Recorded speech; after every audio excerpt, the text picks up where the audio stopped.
Hey y'all, we back with another reaction. It's your girl, sometimes your boy Charlotte Carolina. It's not just my slogan, it's my real name. Okay, now we back with another drag race joint. This is Shea Coulee, best moments from Drag Race. Let's get it, hit that button. Shea Coulee. My name is Shea Coulee, and I didn't come to play. I came to slay. Meet Word, Super bitch. Glamour Mamma Jamma Teets McGee. And bitch, I said, where are the espadrilles? Don't make me bring your mama into this. Else can I make myself look like strong woman? Vote, bitch.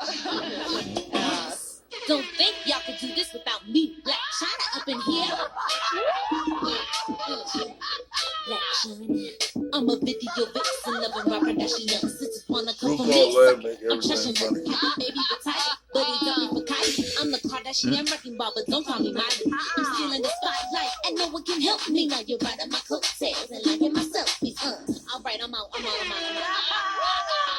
Welcome to the second annual RuPaul's Roast. This year, we are really switching things up. Instead of RuPaul, we are going to roast a man of true charisma, uniqueness, nerve, and talent. Unfortunately, he was unavailable, so it's going to be Michelle Visage. Michelle, we know you for being a kind, patient shero. And gonorrhea clinics know you as patient zero. Girl, you have had more in you than a urinal at Dodger Stadium. The only difference is they get cleaned up after a grand slam. Well, ladies and gentlemen, just remember, if you liked my performance, my name is Shea Coulee, and if you hated it, it's Nina Bonita Brown. Next, supermodel of the world, Naomi Campbell is up in the house. You don't look a day over 16. And I don't taste a day over 15. Yes.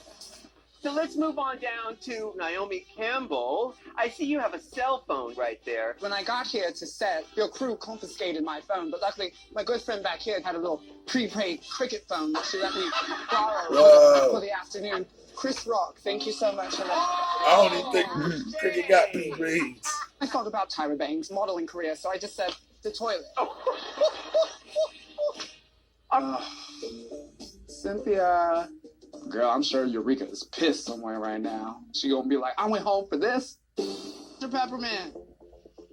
Why are y'all acting brand new? We gotta get out of here. Who's Dr. Peppermint? Damn. Oh, she's not being funny. She's.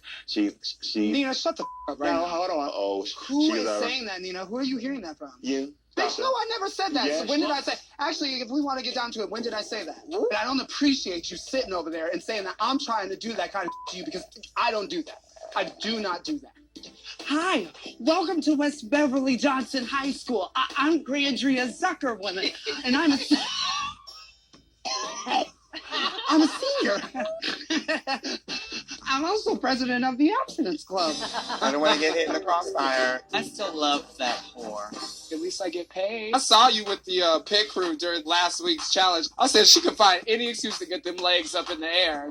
Pick me up. Swing me round. Stick your dick in my mouth. Oh my God. I'm really bad with social media.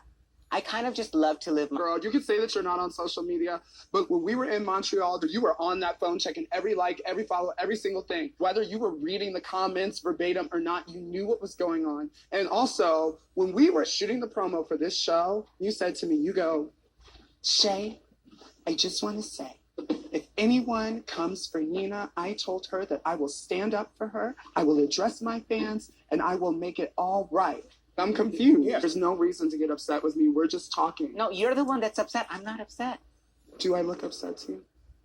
But bitch, I challenge you to find anybody that can do what I can do. Nobody can do Alexis Michelle like Alexis Michelle. We had to lift you like 30 or 40 times. I'm sorry, I have to call bullshit. Because how there in the interview are you going to say, oh, in my Acts in London, we don't lip sync. And then after the fact, it's like, oh, well, I have this cracked rip. Or I didn't have the lyrics with me. Hold on, we have a technical audio It's difficulty. coming through there. It just wasn't loud.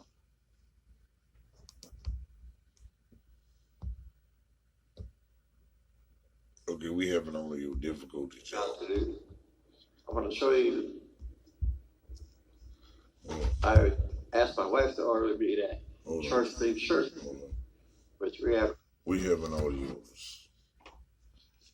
We having some difficulties with our audio visuals. So, could you please just hold on for a minute? We'll be right back with y'all. We're gonna switch it up, yo.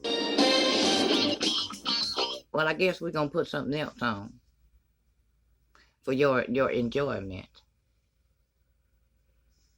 But you know, a little small talk here. It is chilite here. They say it is 20 degrees outside, so you know what it feels like. It does not feel like 20 degrees. It is chilito.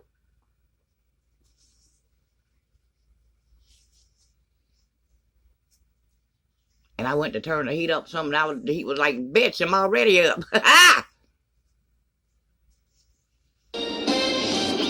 I said, well, push it to the limit, push it to the limit. Because I don't feel you. I don't feel you.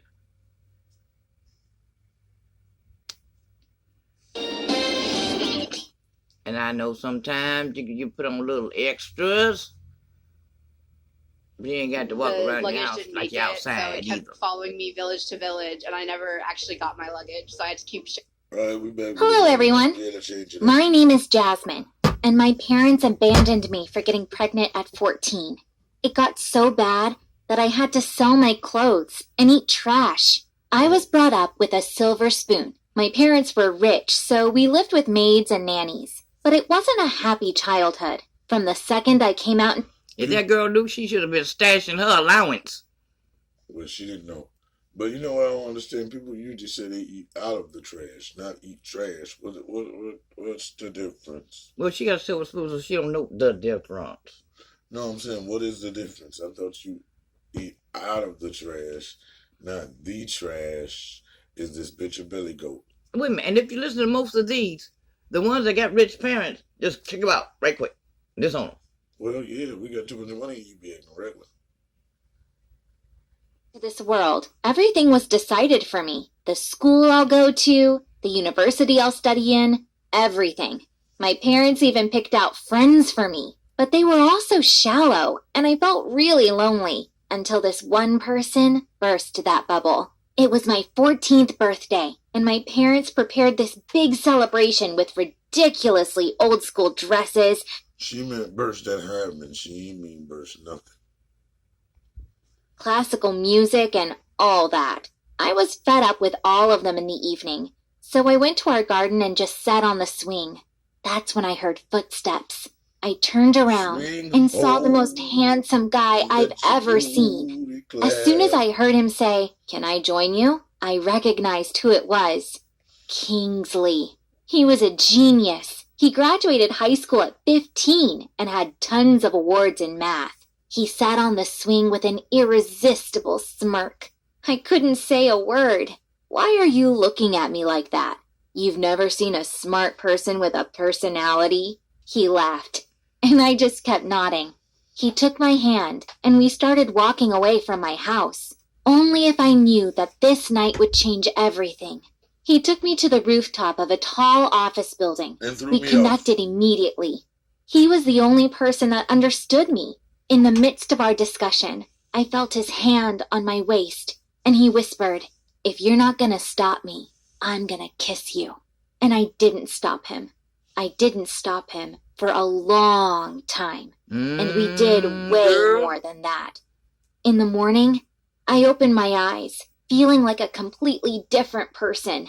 But then I remembered that my parents are probably panicking. I woke him up, dressed up, and ran back home. Even though my parents were furious, I didn't care. But after a couple of weeks, I fell ill. I assumed that I had caught a cold, so I spent the whole day in bed. Kingsley came running immediately.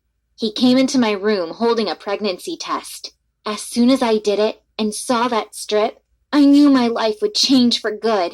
Kingsley assured me that we will get through this together. That very evening, we went to my parents to tell them, but their reaction was way scarier than I anticipated.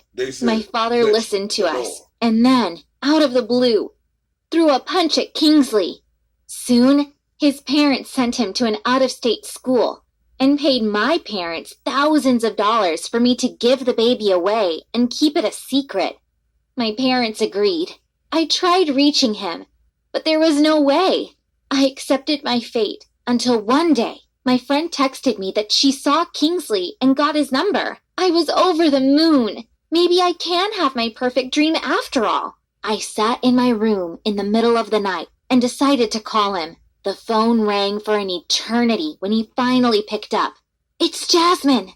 And then all I heard was silence for 3-4 minutes straight. "I couldn't find you when your parents sent you away," I started, but he cut me off. They didn't. "I wanted to get as far away from you as possible. Don't be selfish, Jazz. Some of us care about our future." And he hung up on me. I was crushed. I felt a horrible pain in my stomach. I looked down, and there was blood. So much blood. My daughter decided to come into the world early, when nobody was there for us. But when I saw her face, I felt so much power in me. The same... The fuck? How they gonna skip over the fact she said blood and not water?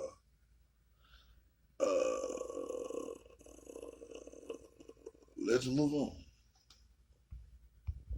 day my parents came in with 2 strangers. "No!" I heard myself screaming. My mom calmed me down and presented me with a dilemma. Either I give up the child or I'm on my own. And I knew my answer. My parents went home to pack my stuff, and I was left alone in the hospital with my daughter. They let me out in 3 days, but I had nowhere to go. I was walking around the city trying to come up with something. It was getting dark and cold. I found an alley, opened...